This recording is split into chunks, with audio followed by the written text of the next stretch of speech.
los orígenes del humanismo, raíz de la libertad moderna.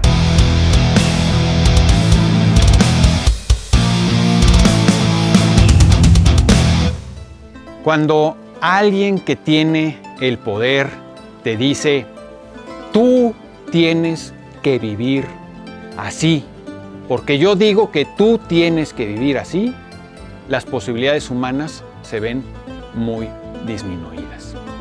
El humanismo es, antes que ninguna otra cosa, el reconocimiento de que las personas podemos y debemos ser libres y de que nadie debe imponerle a los demás una sola manera de vivir y de pensar.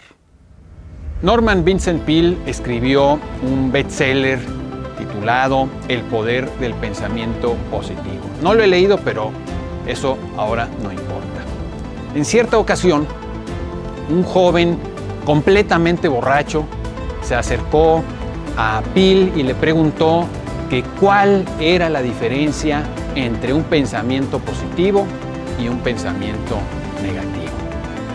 Peale, con sensatez, le pidió que volviera al día siguiente sobrio y que entonces, con mucho gusto, le daría la respuesta. El muchacho le respondió, muchas gracias, señor, pero para cuando yo esté sobrio, la respuesta no me va a importar un bledo. Cuento esto porque espero, primero, que ustedes no estén borrachos y segundo, porque espero que la pregunta de la que vamos a hablar les resulte, a pesar de que están sobrios, importante.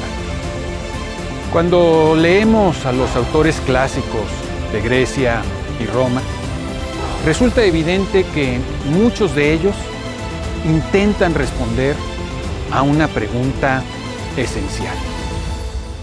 ¿Cómo hay que vivir? ¿Cómo hay que conducir nuestra propia existencia? Una sola pregunta, pero muchas respuestas diferentes. Y este contraste es ya, me parece, una lección muy importante. Pongamos 3 ejemplos.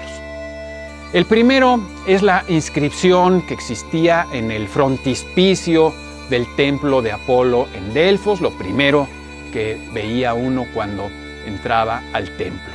Y decía lo siguiente, noti se auton, conócete a ti mismo.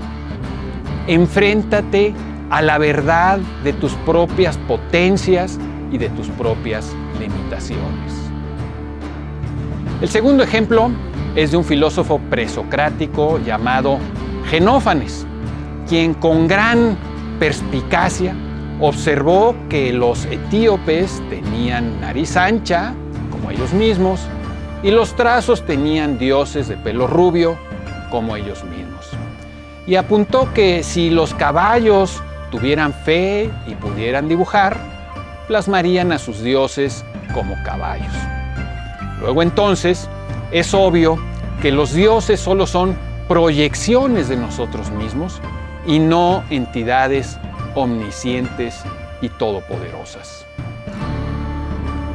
El tercer ejemplo que sugiero es de Sócrates, el gran maestro oral de la filosofía de Occidente, quien se pasó la vida discutiendo todo tipo de asuntos y que a veces resultaba ser un sujeto muy molesto porque se empeñaba en demostrarle a la gente que sus certezas en realidad no eran más que prejuicios.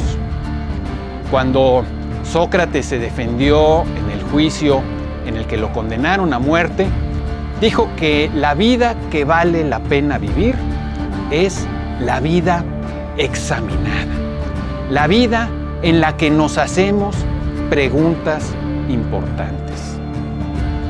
Para el clásico, la respuesta es diametralmente opuesta, o mejor dicho, la actitud es diametralmente opuesta.